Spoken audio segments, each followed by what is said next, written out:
Hi students, today I am going to tell about the sectors of the Indian economy. This is the second chapter of the economy. Economy we have to, you have to learn. So first we have to know what is the economic sectors.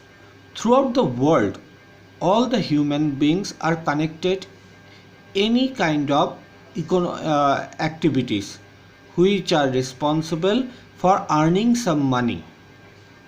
Some we are involved in agricultural activity, some we are involved in any kind of crafts and artisan activity or any industrial activity. Some we are working as labor in any industry or manufacturing centers. Some we are the owner of any industry or manufacturing centers. Some of we are teacher, doctors, bankers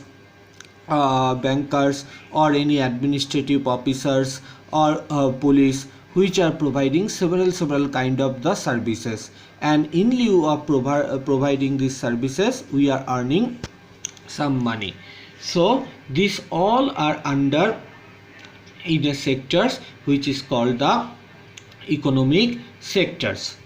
According to the type of the economic activities, it is divided into the four sectors. First, the primary sectors, second, the secondary sectors, third, tertiary sectors, and fourth, the quaternary sectors. Primary sectors, where we are using the natural resource directly for for feeding our belly or for earning money, like agricultural activity. We are producing wheat, rice, cotton, several kind of product in our agricultural field. Then as a farmer we are selling it in the market, and whatever money we are receiving, whatever profit we are getting, by which we have to continue our livelihood. This is the life story of a peasant. That means farming is in a primary activity. If I have any kind of farm, any kind of dairy farm, then I have to sell the milk of the cows to the market. Then I will get some money by which I have to continue my livelihood. So this kind of activities are known as the primary activities. Second, the secondary sector, where we are using the primary resource for manufacturing several kind of necessary products. This is called the secondary sectors. It can be any kind of artisan work or industrial work, like any furniture center, where the woods are collected from the forest for making several kind of necessary furniture of the for the human beings.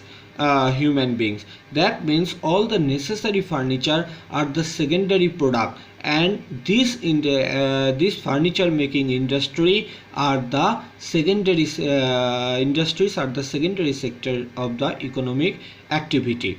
Then the tertiary sectors, to help the primary and secondary sectors to run the primary and secondary sector, several kind of other services are necessary, like banking service, health service, insurance service,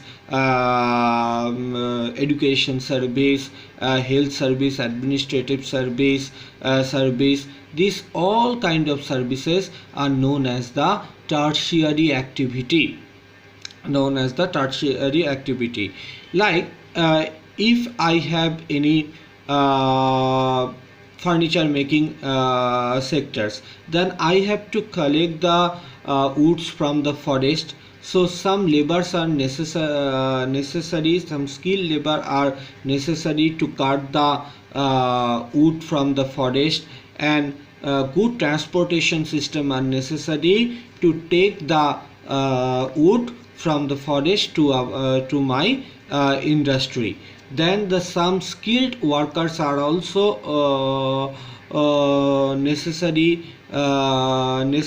to stock the wood in scientifically. Then some accountants are necessary, which will would be responsible to take the accounts of my stock.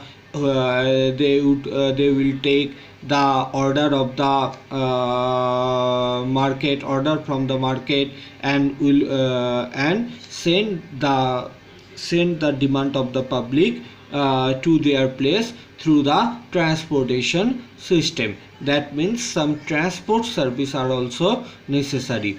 These all are under the tertiary sectors, and most of the people in our country are involved in the work of tertiary sectors. There is another sectors which is known as quaternary sectors. This is the new sectors which is connected information communication technology. Like we can see the agricultural university. We are all known about the fact that agriculture is the primary activity, but to help the agriculture, the regular research and development process are necessary, which is done in the agricultural university through the help of the higher information communication technologies. That means this is known as quaternary sectors. Now, how do we account the various goods of services? See, we would not be able to account the each and every good. It is very Hellenistic work. Like very near to the impossible. That's why here according to the economists, the value of the good and services should be used rather than adding up the actual number. Like if the 10,000 kilogram rice is produced in our country at 1 year, and it is sold at rupees 8 per kg, that means our country is getting money 80,000 rupees from the rice. Another thing, we have to include the final good and service. Like perhaps you are a farmers, you are producing huge amount of the wheat. Then as a farmers, you are selling this wheat to a wheat mill. The owner of the wheat mill is selling this wheat to the to 10 rupees per kilogram.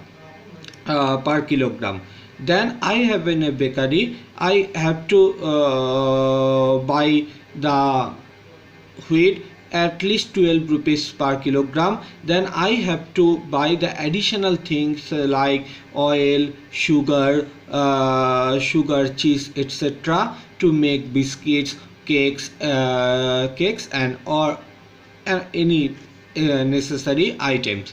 Then ultimately when I will sell the cake and biscuit, then I have to include all the prices of the wheats, oil, sugar, cheese, and then I will keep some amount of the profit. Then perhaps I have to sell one packet of biscuit of 80 rupees. So this the rate of the biscuits is known as the rate of the final good and services.